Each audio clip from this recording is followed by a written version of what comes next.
Alrighty, folks. Welcome on back to Lost Odyssey. Today we are going to do another dream from the 1,000 Years of Dreams. It is going to be Bright Rain.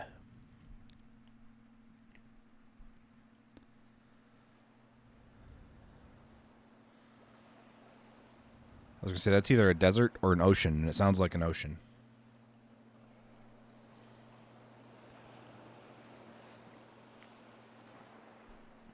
The bright rain is going to start soon, the boy says, pointing out to the sea.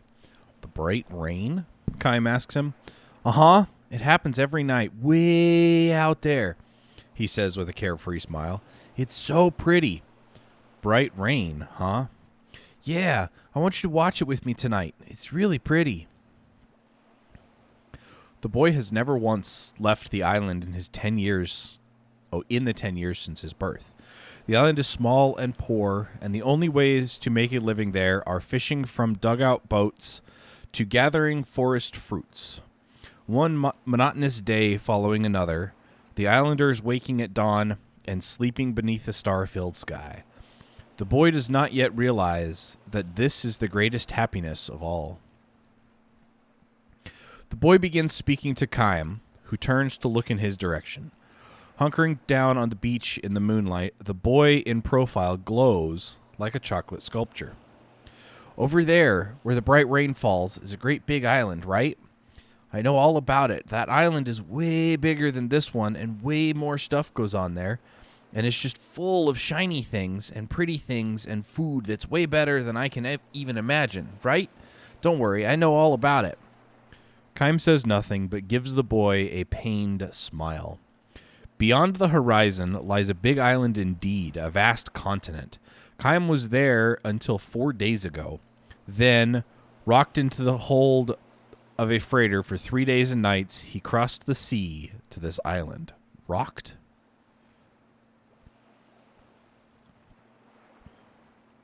Rocked in the hold of a freighter. All right. I know about it, but I've never seen it, the boy says, his voice dropping. He hangs his head, diverting the moonlight from his face. His chocolate skin melts into the darkness. Would you like to go there? Kaim asks. Sure I would, the boy replies without hesitation. All the kids here want to. Everybody leaves the island, I suppose. Sure they do. Boys and girls both. As soon as they're old enough to work, they go to the other country. Me too, in another 5 years. I'll be ready in 3 years. Then I'll take the boat that you came here on and go to the other country and work hard and eat tons of yummy things. The boy raises his face again. Locked on the ocean, his eyes are shining. They are eyes full of hopes and dreams. But he knows nothing of the other country. He can never know a thing about that as long as he stays here. Not one of the young people who crossed the sea, their eyes shining like the boy's with hopes and dreams, ever came back. Of course not, the boy would say. The other country is much more fun. There's no point in coming back. The boy believes in the happiness awaiting him on the other country, about which he knows nothing. Only when they leave the island do the brown-skinned people there learn that their skin is a different color from that of the people in the other country, that the language of the islands is of no use in the other country, that the people of the other country look on the islanders with cold eyes, that the only way for them to meet people with the same brown skin, the same language, and the same birthplace is to head for the island people's ghetto in town. The first words the boy was certain to learn in the other country's language would be the ones of the other country used for people like him, illegal alien. By the time he learned it, he would be tumbling down the hill into the ghetto. The boy gallops away from the beach and returns a few moments later with an overflowing armload of fruit. He says they grow where the wind from the ocean meets the wind from the mountains. They're at their best on nights when the moon is full. Go ahead, have a taste. He wipes a piece of fruit against his worn-out shirt and hands it to Kaim. What do you call this? Kaim asks. You're going to laugh. They pined such a fancy name on it. Grain of Happiness. That's a nice name. Kime bites into a grain of happiness. It's shaped like an apple from the other country, but it is some 2 sizes smaller and just that much more packed with juicy sweetness. This is great, Kime says. I'm really glad you really like it? I'm glad, the boy says with a smile, but he is soon hanging his head again and sighing. I like them a lot too, the boy says, but I bet the other country has all kinds of stuff that's way better than this, right? Kime does not answer him, but takes another bite of a grain of happiness. The boy is right. There are lots of foods in the other country far more delicious than these grains of happiness. Or more precisely, were. Now, however, the other country has been transformed into a battlefield. The war started 6 months ago. That was when the boy began seeing the bright rain every night. The prosperity of the other country is extreme.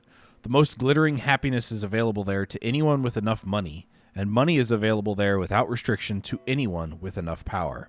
Might makes right. Wealth is goodness. Those who are neither mighty nor wealthy obtain right and goodness by finding others who are both weaker and poorer than themselves, and ridiculing, despising, and persecuting them. The island people, whose language and skin color are different from those in the other country, are seen as the other country's shadow. This is not a shadow, however, that forms because there is light. The very existence of the shadow is what makes the light all the brighter. This is the only way that the inhabitants of the other country know how to think about things. Eventually, however, strength reaches a saturation point. Wealth that has run its course begins to stagnate, and expansion is the only course left open. Desires can only be fulfilled through a continual bloating. In order for the other country to remain strong and for the wealthy to stay wealthy, the leaders of the other country made war on the neighboring country. Any minute now, the boy says, looking out to sea again with a carefree laugh. The bright rain is going to fall way out over the sea. The war was supposed to have ended quickly. Everyone in the other country believed that with overwhelming wealth and strength, it would be easy for them to bring the neighboring country to its knees. To be sure, at first the war went according to plan. The occupied areas grew each day, and the entire populace of the other country became drunk with victory. One after another, however, the surrounding countries took the side of the neighboring country, which was only natural. For if the neighboring country fell, they themselves might be the other country's next target. The other country's entire diplomatic strategy failed, which was only natural, for no country on earth will make friends with a country that only knows how to flaunt its wealth and power. An allied force was organized around the neighboring country. Together, the surrounding countries sought to encircle and seal off the other country. From that point on, the war entered a stalemate. Limited battle zones saw troops advancing and retreating again and again, in the course of which the other country's wealth and power was consumed, little by little. Disgust for war began to spread among the populace, and to obliterate that mood, the military calculated false propaganda. The military situation is developing in our favor. Our army has again crushed the enemy troops. The truth was that the occupied territories were being recaptured one after another, and the Allied forces were now crossing the border to strike inside the other country's territory. In response to a foolhardy attack by the enemy, our resolute fighting men launched a counterattack, annihilating their force. The day for our victory song is upon us. Stopping the war was out of the question. Admitting defeat was out of the question. The people had believed that wealth and power would enable them to rule everything, but now they knew the terror of having lost both. The Allied forces were joined by a powerful supporter, a mighty empire that wielded authority over the northern part of the continent, joined the battle as if to say, Let us finish the job for you, crushing the other country once and for all. But the powerful empire was not satisfied just to destroy one upstart nation. It turned its overwhelming military might upon the Allied forces, as it had so many times in its history. It seized the opportunity of its clash with the surrounding countries in order to further expand its own power. Having lost its leaders and been turned into a wasteland as far as the eye could see, the other country now became the new battlefield. Outnumbered, the Allied army hired mercenaries from another continent. Chaim was one of those. For many days, he participated in a losing battle in which there was no way to tell which side was fighting for the right. After seeing his mercenary unit wiped out, Chaim headed for the harbor. The boy's island has maintained a position of neutrality in the war. It is simply too small to do otherwise. It lacks the war-making capacity to participate in battle, and it possesses no wealth to attract the attention of the countries engaged in the fighting. But Chaim knows what will happen. When the battle lines expand, this island will become valuable as a military foothold. One side or the other will occupy the island and will do one of two things. It will construct a base, or it will reduce the entire island to ashes, thus preventing the enemy from using it as a military foothold. Nor is this a matter of the distant future. At the latest, it will happen a few weeks from now, and perhaps as soon as 2 or 3 days.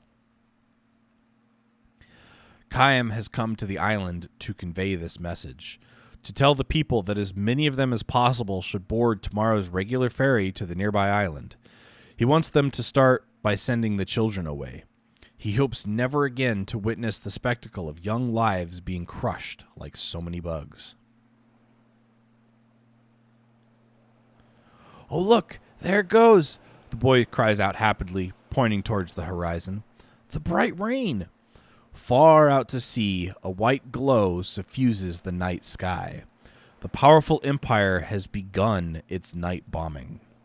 The boy, who has no idea what the bright rain really is, he can watch with sparkling eyes and murmur, "It's so pretty, it's so pretty." To be sure, viewed from afar, the bright rain is genuinely beautiful, like 1,000,000 shooting stars crossing the night sky all at once, but only when viewed from afar. A dull thud resounds from the sky. Another dull thud, and another. Thunder? Oh no. If it rains, we can't go out fishing tomorrow, the boy says with a smile and a shrug. He's such a friendly little fellow, thinks Chaim. The boy had seen him on the shore and spoken to him without hesitation. "Are you a traveler?" he'd asked, and went on speaking to him like he was an old friend. Chaim wants children like this to be the first aboard tomorrow's ferry. "I'm going home now," says the boy. "What are you going to do?" "Oh, I guess I'll take a nap under a tree." "You can sleep in our barn. Why don't you spend the night there?" "Thanks," Chaim says, "but I want to watch the ocean a little longer. Tomorrow, though, I'd like you to show me around." "I get it. You want to see the head of the village. I know a shortcut through the woods right over there." Chaim is hoping to convince the village head to evacuate the island. If they act right away, they can make it. They can save a lot of the islanders. But as the boy stands, sweeping the sand from the seat of his pants, he looks questioningly at the sky. "Funny," he says. "Sounds like a different kind of thunder." The dull thuds keep coming without a break. Little by little, they draw closer. Chaim jerks his head up and yells at the boy. "The woods! Run to the woods!" "What? Hurry!" His voice is drowned out by the deafening roar of machine guns. The bright rain has started. The island has been made a target far sooner than Chaim had imagined. "Hurry!" Chaim yells, grabbing the boy's hand. The woods are the boy's only hope. "Hey, wait a minute!" the boy shouts, shaking free of Chaim's grip and looking at the night sky. "It's the bright rain! It's falling here too! Wow! Oh, wow!" All but dancing for joy, the boy gallops down the beach until he's bathed from head to toe in the bright rain. A single night of bombing is all it takes to reduce the island to ashes. Never realizing the value of happiness they possessed, never even knowing that such happiness had been snatched away from them in one night's passing. The people who filled the island with their lives until evening are gone in the morning, all dead except one, the immortal Khaim. On the beach at dawn, the only sound is that of the waves. Again, today, no doubt, urban warfare will decimate the city streets, and tonight, the bright rain will pour down on the town again. The boy who called the rain beautiful will never again open his eyes wide with wonder. Khaim lays the boy's corpse in a small dugout canoe that survived the flames. He places a ripe grain of happiness on the boy's chest and folds his arms over it, hoping that it will slake his thirst in the long road to heaven. He sets the dugout in the water and nudges it towards the open sea. Caught by the receding tide, rocked by the waves, the boat glides far out from the shore. Such a friendly little fellow. The boy smiles even in death. Perhaps it is the one gift the gods were able to bestow on him. The boy is setting out on a journey. May it never take him to that other country, Khaim begs, or any country for that matter. Khaim knows there's no place forever free of that bright rain. Because he knows this, he sheds tears for the boy. The rain falls in his heart, cold, sad, silent rain. Emptied of bombs, the sky is maddeningly blue, wide, and beautiful.